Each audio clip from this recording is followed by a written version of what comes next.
anigoo ku hadlaya magaca maamulka Khaatumo waxaan leeyahay hambaliyo waxaan ka rajaynaynaa Cabdiweli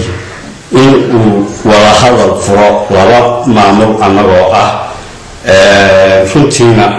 waxaan aad u aqaan Cabdiweli waa nin waxgarada aqoon-yahana Soomaaliya soo taliyay waxaan ka rajaynayaa maamulada jira in wada hadal la furo waxaan kale oo Cabdiweli xasuusin lahaa kuwii dambiga ka galay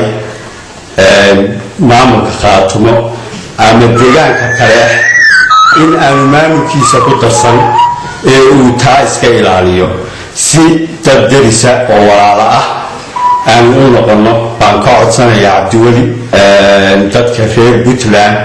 ee aan walaalaha nahay ee aan jaarka nahay maamulka cusub ay samaysteen iyo caqliga ay ku doorteen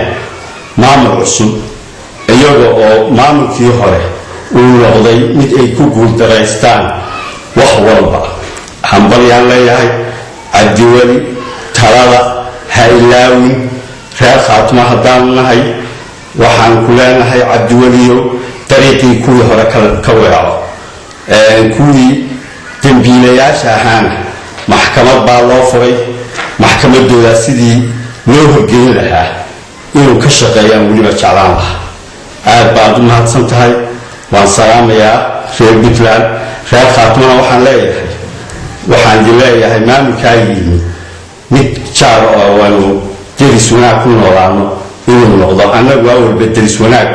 diyaar baan u ahayn laakiin maamulkii hore diyaar ma ahayn